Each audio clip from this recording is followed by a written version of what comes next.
Et bonjour à tous et bienvenue pour cette nouvelle vidéo de la série des decks d'animé. Aujourd'hui, on ne déroge pas à la règle de ces dernières semaines, c'est-à-dire évidemment la saison Batailleville, une des plus incroyables saisons selon moi de la série Duel Monster.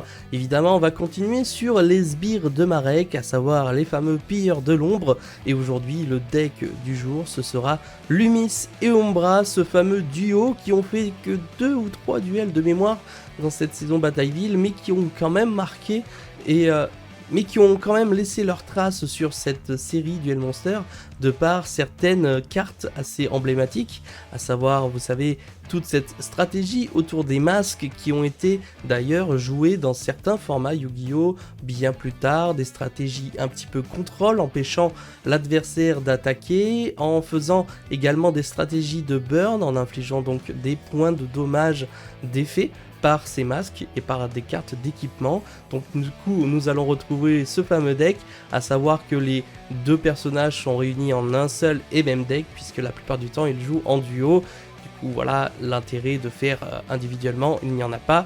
Du coup on rejoint les cartes et on fait ce fameux deck de Lumis et Umbra tout de suite.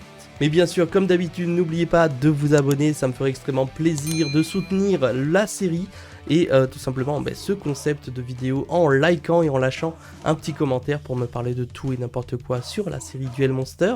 Si vous attendez plutôt GX, 5DS, Zexal, Brain, Arc 5, n'hésitez pas à me bombarder sur votre série préférée et votre personnage préféré. Et nous, en attendant, on est parti pour Lumis et Umbra. Du coup, les amis, pour Lumis et Umbra, je leur ai attribué la note de 3 étoiles sur 5, et pas plus, pas moins, parce que selon moi, ils sont quand même assez intéressants. Ils ont quand même mis en danger Seto Kaiba et Yugi, un petit peu quand même, avec des contrôles, des cartes intéressantes, etc.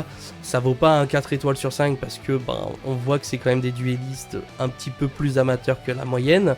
Et pas 2 étoiles sur 5 parce que je pense que vraiment ils auraient pu jouer d'une meilleure façon si c'était plus entendu en équipe, un peu plus de cohésion, ce qui fait que 3 étoiles sur 5 pour moi c'est le bon score. N'hésitez pas d'ailleurs à me dire dans l'espace commentaire si les scores que je vous fais sur les vidéos vous conviennent ou si je sous-note ou surnote certains duellistes.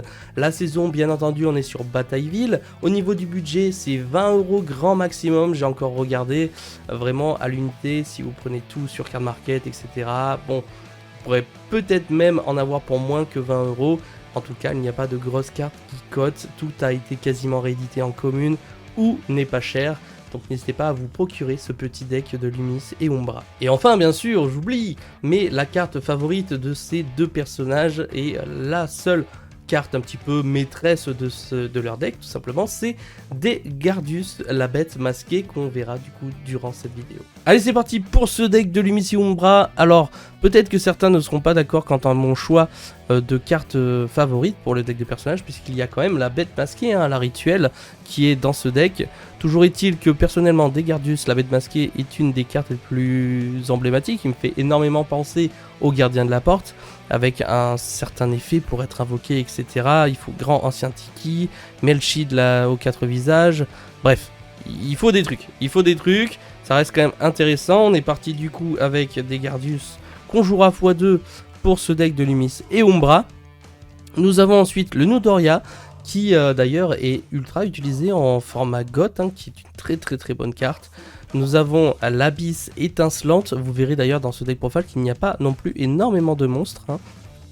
L'Abysse qu'on jouera x2, la poupée brigande qui fait son retour du coup, qui sort un petit peu du deck de structure de Kaiba de mémoire, un truc dans le genre, ou de Pegasus même, j'ai peut-être une bêtise, je crois que c'est le deck de Pegasus. Grand ancien Tiki du coup pour l'invocation des Gardius, bien entendu, qu'on va jouer x2 ici. Le Melchid, la bête aux 4 visages, carte incroyable. Ici on va la jouer x3.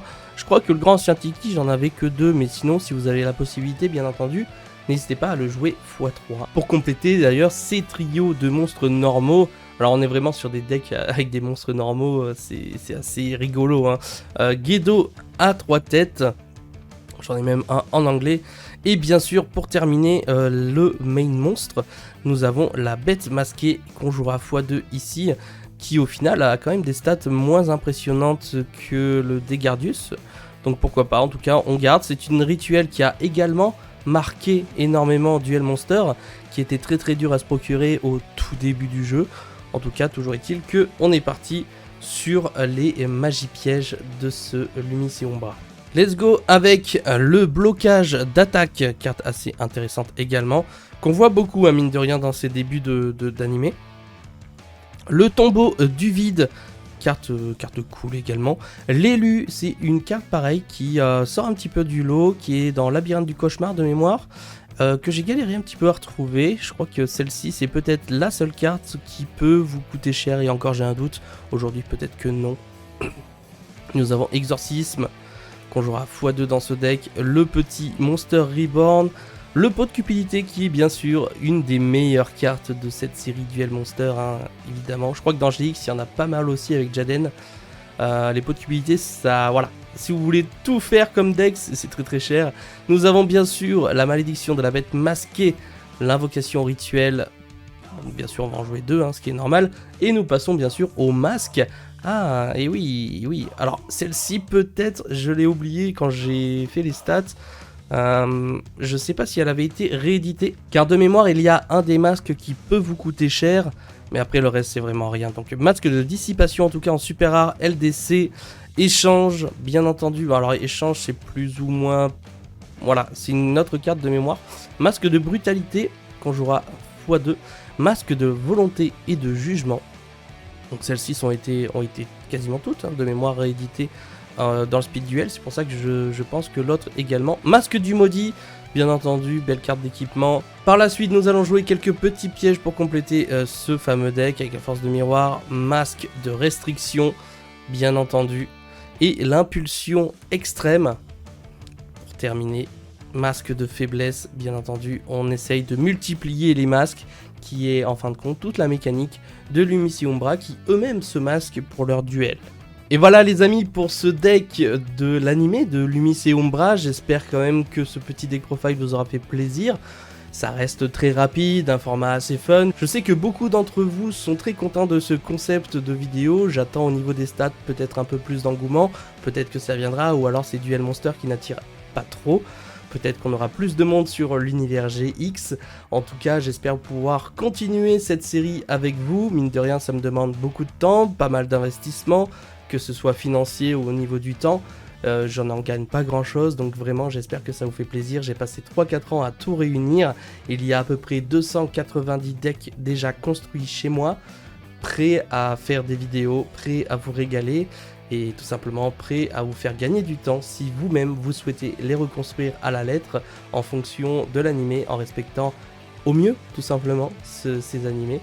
Donc n'hésitez pas, et on créera bien sûr un petit format animé où on affrontera, on fera peut-être même des duels qui n'ont jamais eu lieu dans l'animé. Imaginez un duel entre Marek et le légendaire Pegasus, etc. Plein de petits duels qui pourraient être sympas. Donc n'hésitez pas, encore une fois, à bombarder dans l'espace commentaire pour me dire tout simplement ce que vous en pensez, si le deck vous a plu, quelle est la carte qui vous a le plus marqué. Et on se donne rendez-vous, bien entendu, pour la suite de cette série des decks d'animé. C'était Yamiro. Ciao les potes!